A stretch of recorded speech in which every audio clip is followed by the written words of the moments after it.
Hollywood is a hotbed of mystery and scandalous legends. Sordid stories from the seedy underbelly of Tinseltown get passed around and take on a life of their own, whispered about at cocktail parties, sold to tabloids, and reimagined on late-night talk shows. Among one of these Hollywood mysteries, though, is one that is so strange and so steeped in utter tragedy that it still stands out now, decades later. It's the story of the movie that never was, Atuk, a script intended to be a light-hearted, feel-good comedy, but is now infamous as many believe it to be one of the most cursed projects in film history. Written as an adaptation to a 1960s novel, the screenplay promised humorous antics with a heartwarming conclusion where the hero gets the girl, but instead all the project did was deliver real-life heartbreak, because once the script emerged, people started noticing a disturbing pattern. 6 actors, all allegedly connected to this film, died under tragic and often frankly shocking circumstances. As the body count rose, the legend of the curse just grew, before the once promising script ended up being shelved indefinitely, having never made it to the screen, but most definitely leaving a permanent mark on Hollywood's dark lore. Before I really get into it, this is your heads up.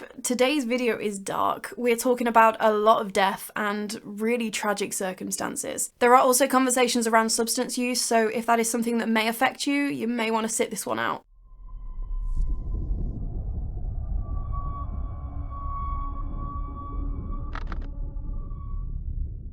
So the novel that first inspired the screenplay was by a Canadian author called Mordecai Richler, and it was called The Incomparable Atuk, or in the USA it was published as Stick Your Neck Out, and it came out in 1963. The story follows an Inuk poet from Baffin Island in Canada who is transplanted into Toronto and quickly becomes corrupted by this big city living. And just in case you didn't know, because I certainly didn't, I learned something new. Inuk is the word used to describe an individual person who is Inuit, as Inuit is the plural noun, Inuk is the singular noun, so there you go. But the book itself, it's definitely a product of its time. I had it on Audible, so it caught me off guard a few times while I was driving along listening to it. It does use words and phrases that would be considered inappropriate nowadays, definitely showing its age, but it's a very satirical look at Canadian society at the time. In 1971, the filmmaker Norman Jewison bought the rights to produce a movie based on the book, but at the time he had other projects going on. Fiddler on the Roof was released in 1971, and then Jesus Christ Superstar in 1973,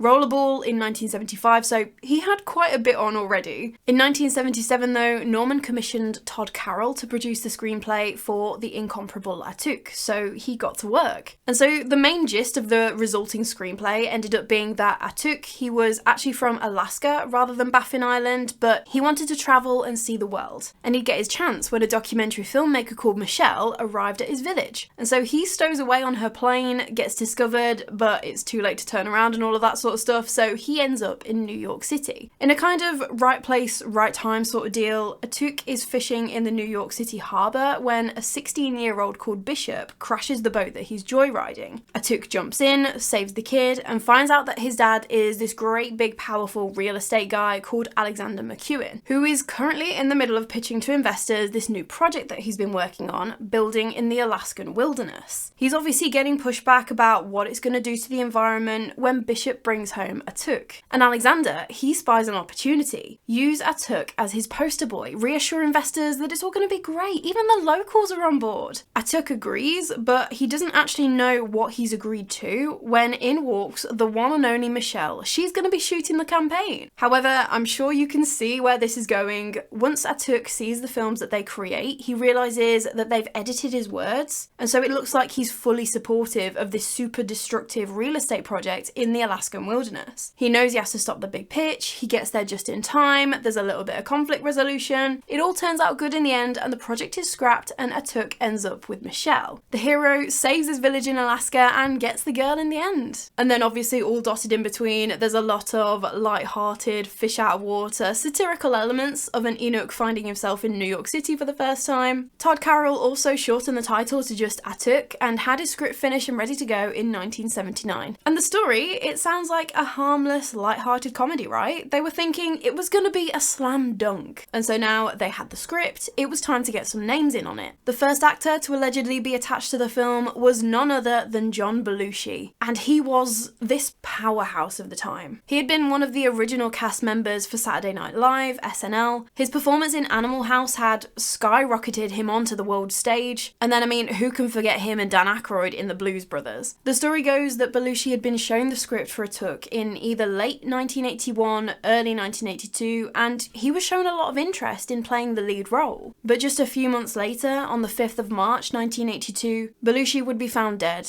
aged 33, in Bungalow 3 of the Chateau Marmont. He was discovered by his personal trainer, Bill Wallace, and after the autopsy, the authorities initially just ruled it an accidental drug overdose. That was until June 1982, because there was a woman who had been with John Belushi in the final hours before his death, a woman called Catherine Evelyn Smith, sometimes referred to as Kathy Silverbag, because her drugs were usually in her silver metallic purse that she carried. Kathy had been a backup singer and a groupie, but she eventually became known as the woman who would supply her celebrity pals with drugs, and that was exactly why she was with John Belushi. She had actually been taken in for questioning by the police attending Bungalow 3 in the morning that John Belushi's body was found, but they had just released her. They were happy with her answers. After that, she'd gone back to Canada, where 2 reporters for the National Enquirer had tracked her down, and she'd agreed to give them an interview. An interview that was released in June 1982 and had the shocking words, "I killed John Belushi," printed on the front page. She confessed that she had been the one to supply Belushi with the drugs, and she had actually been the one to inject him with the multiple speedballs, a combination of cocaine and heroin that had ended his life. This article actually led to Kathy being extradited from Canada to face charges of murder and administering cocaine and heroin. She pleaded guilty to involuntary manslaughter and the drug charges, and she served 15 months in the California Institute for Women. But with the Atuk movie now without a lead, the script actually went back on the market in 1986 before being acquired by United Artists. They took it on and they were ready to bring this movie to life, right? So they cast Sam Kinison as the lead role, Atuk, and they were ready to go. And Sam Kinison, he was a popular stand-up comedian. He didn't really have a huge amount of on-screen acting credits to his name. He'd done a couple of roles here and there, but that was about it. He was known for his loud, brash humour on stage, with moments of just intense rage to articulate his observations. There wouldn't be world hunger if you people would live where the food is!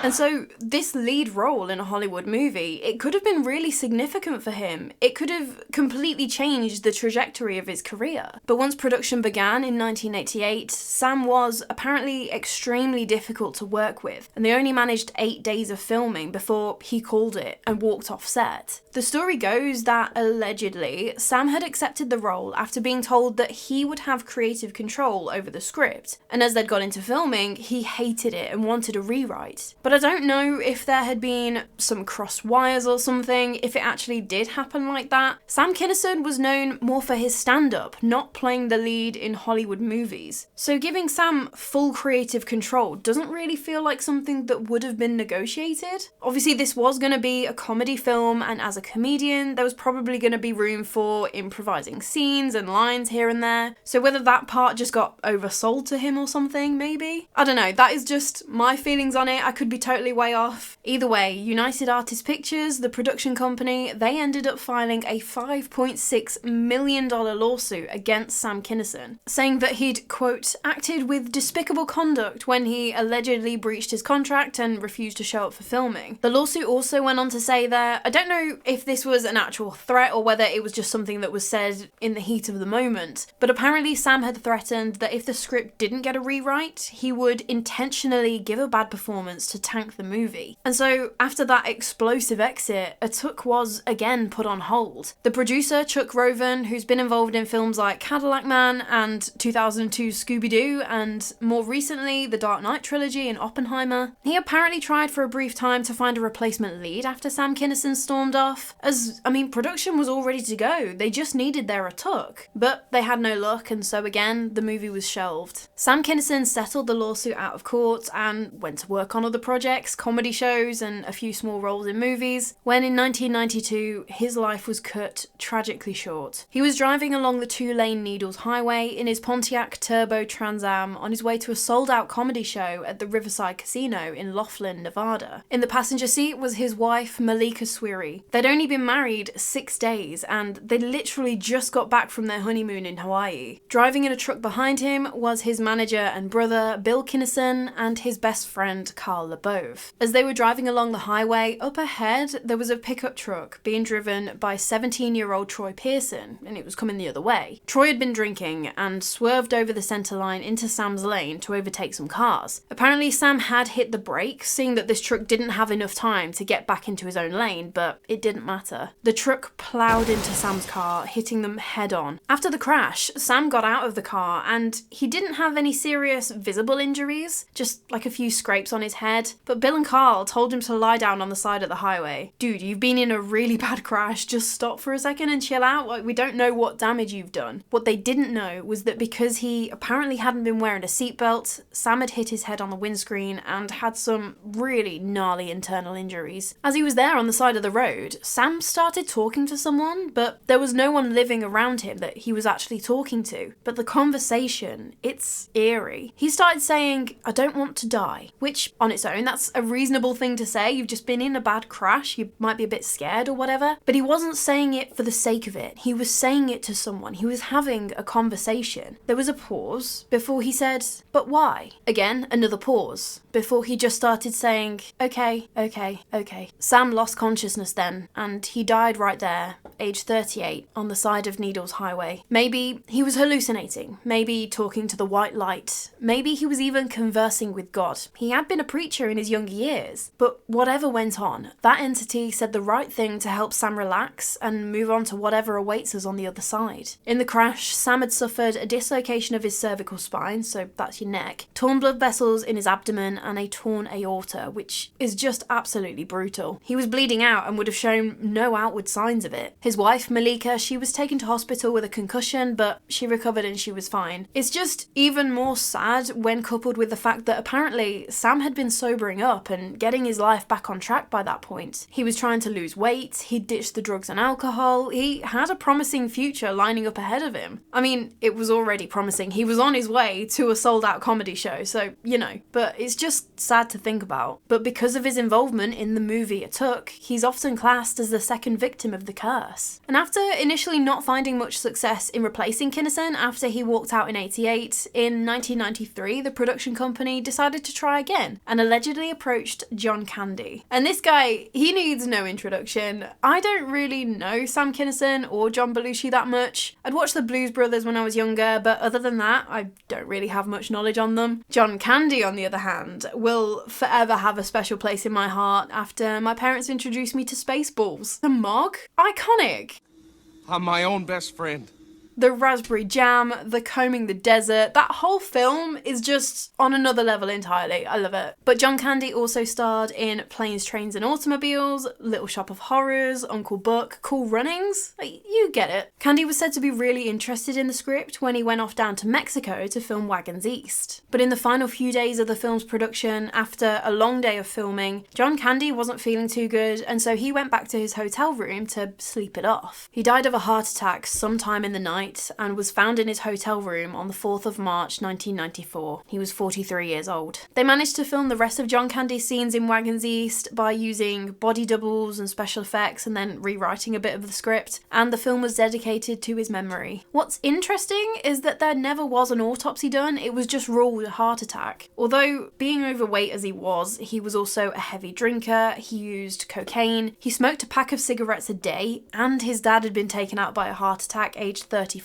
Just not a combination that aligns with a long life, you know? So again, Atuk's script was without a lead, but some people believe that it may have killed other actors interested in the movie as well. There were some sources that say that Candy had asked his friend, Michael O'Donoghue, to read the script and maybe join the cast, but then other sources said that it was actually O'Donoghue that had given the script to Candy to read over. But whichever way it was, Michael O'Donoghue, he was a head writer for SNL for a time. He also wrote Scrooge, Scrooged and played a small part in that, and he'd done a few other acting roles here and there too. But he would allegedly succumb to the Atuk curse when, on the 8th of November 1994, just over 8 months after his friend John Candy had died, Michael passed away from a cerebral hemorrhage, a brain bleed, aged 54, after a lifetime of chronic migraine headaches. And for the next few years after that, Atuk would sit idle until 1997. The next actor who's said to have been offered the lead was Chris Farley, another cast member of Saturday Night Live, who'd had roles in movies like Tommy Boy, Wayne's World and Beverly Hills Ninja. Apparently, Chris Farley had known of John Belushi's involvement in the film, and as a huge fan of Belushi, he'd idolised him in his career. He couldn't say no. I mean, what's a better tribute to one of your heroes than filling a role that Belushi had never got the chance to do? Allegedly, by this point, talk of a curse around this movie had started to spread, but when it was mentioned to Chris Farley, he said to have just not been bothered, he didn't care, but he would end up being more like his idol than he ever realised. On the 18th of November 1997, after a 4-day drug and alcohol-fueled binge, 33-year-old Chris Farley was found dead on the floor of his apartment by his younger brother John. When the toxicology report finally came back in January, it found that Farley had died of an overdose of cocaine and morphine, similarly to his hero who had died of cocaine and heroin, and who had also been 33 at the time of his death. I think what's such a sad thing to know about Chris Farley in particular is that while he had these addictions to drinking, to drugs, to overeating, he was aware that he had a problem, and he did attempt to try and help himself with rehab, with weight loss camps, things like that, but it just never stuck for very long. He'd been in rehab literally a week before his death, but he'd checked out after just one night and arrived back home on the 11th of December. He'd also been with an exotic dancer the evening of the 17th of December, a woman called Heidi Hauser. They'd gone back to Chris's apartment, done more drugs, and then apparently a bit of a disagreement had broken out about Heidi's payment. Obviously, Heidi wanted paying. Chris claimed that his mate was supposed to be picking up the tab, and so Heidi just got up to leave. As she did that, Chris got up to follow her, but he collapsed in the entryway of his apartment. This next part is just heartbreaking. He was obviously struggling, he couldn't get back up, he was in a lot of difficulty, and he said to Heidi, "Please don't leave me." Those were his last words. Heidi looked back at Chris Farley as he passed out on the floor. She took a photo of him, stole his watch to cover her fee, and then wrote a note saying that she'd had a lot of fun, and so he died,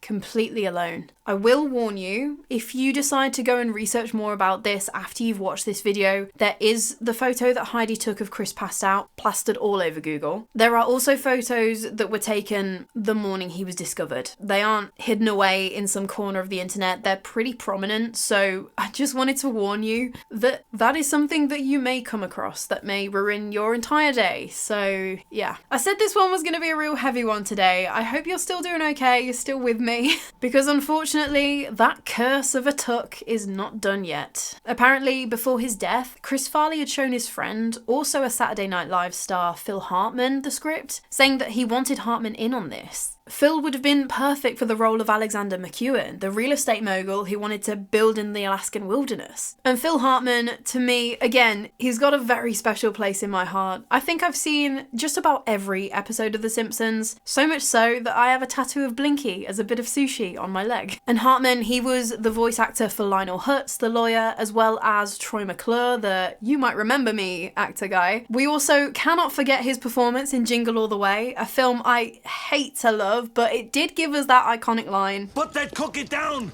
Now! And as mentioned, recurring theme here, he was on Saturday Night Live. But just like seemingly so many actors before him who had a connection to the Atuk movie, Hartman would never get further than just reading the script. On the 28th of May 1998, just over 5 months after the tragic death of Chris Farley, 49-year-old Phil Hartman was murdered by his wife, Bryn Hartman. Bryn had had a past of using drugs, and according to some sources, they did have quite a rocky marriage anyway, and this particular night the pair had gotten into a heated argument. This wasn't the first time that this problem had come up for them either, and so Phil apparently gave her an ultimatum. He threatened that he was going to be done. The marriage was over. He was going to leave her if she started using drugs again. They'd gotten into it. It was a blazing row, and after a time, Phil had gone to bed. At 3 a.m, while he was asleep, Bryn walked into the bedroom and shot Phil 3 times. She panicked and drove to a friend, Ron Douglas's house, to confess what she had just done, but Ron didn't didn't actually believe her. Nah, you must be mistaken. You've been drinking, you've recently done cocaine, and you're on antidepressants too. I'm sure you haven't done what you've just told me that you have. Ron and Bryn drove back to the Hartmans' house, and Ron saw for himself.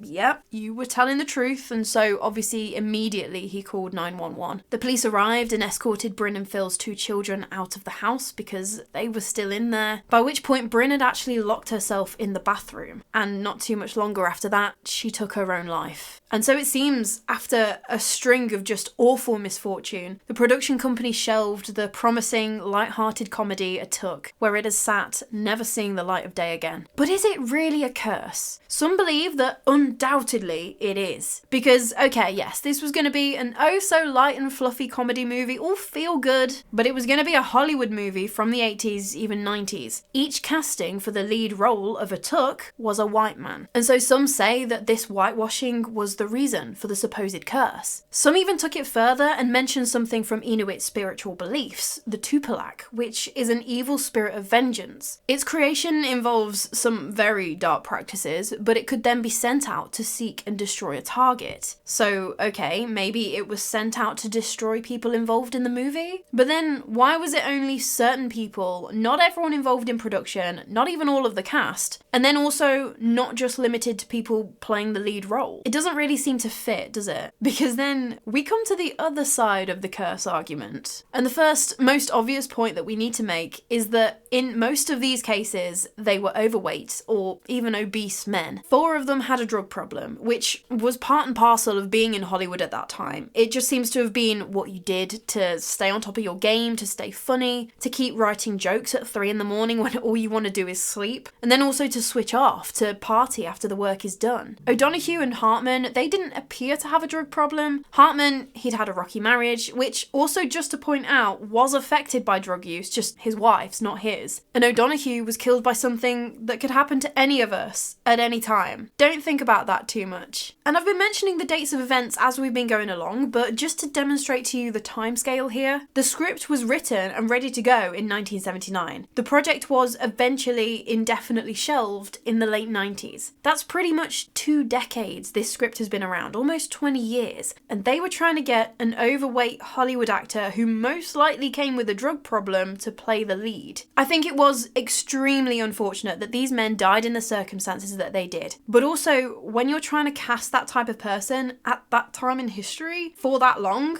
I think death is just going to be inevitable to someone connected to the project. Does that make sense? It is also important to remember that these actors, these comedians, they were pretty much at the top of their game. They were sought after. So much so that there is apparently another so-called cursed movie called The Confederacy of Dunces, where again, John Belushi was supposed to play the lead. He passed away, so the producers wanted to give the role to a drag queen called Divine, who then also died of a heart attack aged 42. After that, allegedly, this movie role then passed to John Candy and then Chris Farley. It's also worth pointing out that for this particular curse, the book it's based on was written by the author John Kennedy Toole, who had ended his life 11 years before the book was even published. But you can sort of see, actors had multiple projects come across their desks all at the same time. That was just how it worked. And aside from all of that, you might have noticed that I've used my favourite words, allegedly and apparently a lot, when I'm talking about these men being connected to the Atuk script. I really should put allegedly on a shirt or something. I say it often enough. And that's because there's nothing official out there saying that any of them actually had their name tied to the Atuk project. Obviously, other than Sam Kinison, who had actually started production on the movie. It's more just that this is the story. It says that these men had read the script and that they were interested, but as far as I can tell, that's all we've got to go on. So if you've got something more concrete out there for me that says that any of these actors were definitely connected to this project, please do let me know in the comments. Because even John Belushi, in his final few days, he'd been pushing to do a romantic comedy called Noble Rot next, but the studio had wanted him to do a comedy called The Joy of Sex, which he was not keen on. There's no mention of Atuk at all, but that's just how it goes. Actors are just linked with a project until they actually officially start production and they're on set, or they walk away from it and that's that, they get replaced. We've also got the point that Sam Kinison, he died 4 years after his involvement with the movie ended. Is the curse delayed, or is it just that it's convenient to add him in because he was the one that actually started shooting the movie? Because even the writer of the screenplay, Todd Carroll, he absolutely does not believe in the curse, saying it's either a coincidence or that there's just a simple practical explanation. I do also have to say that if the story of Atuk sounds like a movie that would be right up your street and you're absolutely gutted that it never got to be made, you can watch Norm of the North, a 2016 animation about a polar bear instead of an Inuk saving the Arctic instead of Alaska. Although you have been warned, it has a rather generous 6% on Rotten Tomatoes. But with so much leaning towards there not being a curse at all, how has this story of the curse of Atuk endured for so long? Well, it was actually outright called a curse in the 1998 TV special Hollywood Ghost Stories, hosted by William Shatner. I couldn't find it being streamed anywhere, but according to the Skeptical Inquirer, a guy called Doug Drazen, the producer who had offered the role to Sam Kinison, he took the story to the show, where William Shatner described the script as being to die for, before going into Belushi considering the project before he passed away, etc. But also, a curse is just intriguing, isn't it? The idea that something or someone can be cursed? It's just like our fascination with ghost stories, it just captures your imagination. Or perhaps, on a more cynical note, it keeps people interested. Would we still be talking about this movie that never even made it to the big screen if it wasn't for the curse attached to it? Just look at other curse movies too. The Omen, The Exorcist, Poltergeist. Okay, admittedly those movies were created and they stand up in their own right, but you'll always see them dragged out around Halloween time on those BuzzFeed lists of the top 10 most deadly curses or whatever, won't you? So regardless of whether you believe in the curse or not, and it's the number of deaths connected to the project which led to its indefinite shelving to save anyone else suffering its wrath, the bottom line is that, curse or not, we lost 6 incredibly talented and beloved stars over the course of 2 decades in horribly tragic circumstances. And I know I would normally do a little bit of a creepy sign off to round out the story before I get into my thoughts, but it just didn't seem quite right for this one. I didn't really know John Belushi, Sam Kinison, Michael O'Donoghue or Chris Farley before doing the research for this one. I knew of their work, sure, but this was really an introduction for me to them as a person, and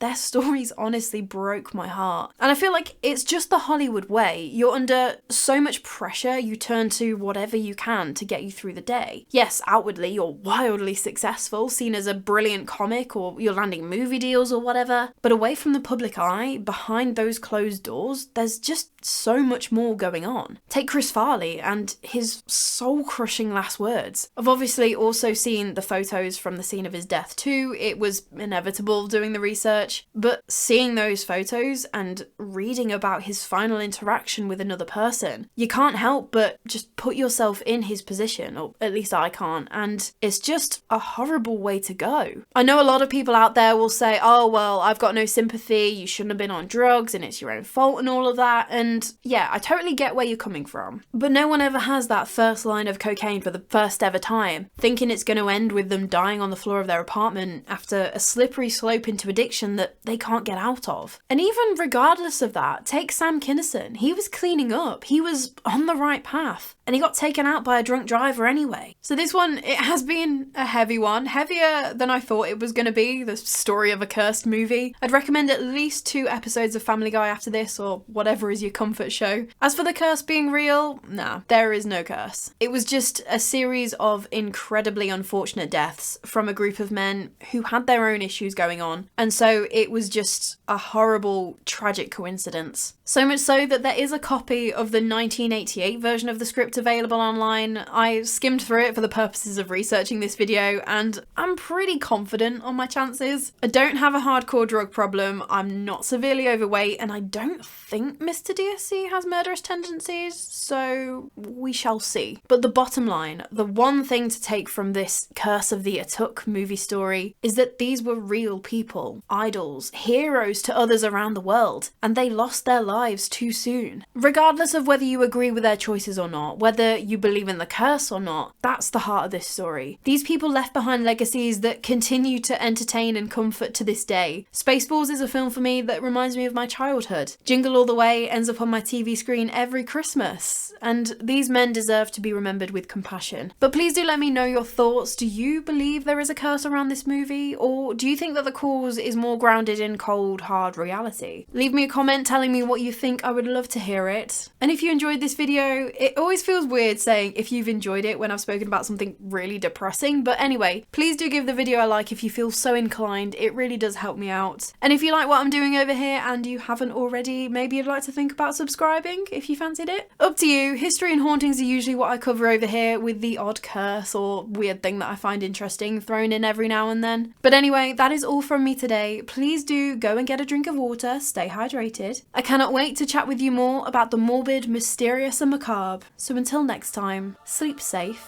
I don't know why my voice has gone so crackly and creaky and not good, because it's been fine all day. It's been fine like all week, but it just ever so slightly sometimes breaks and reminds me that the flu was real and it wasn't that long ago.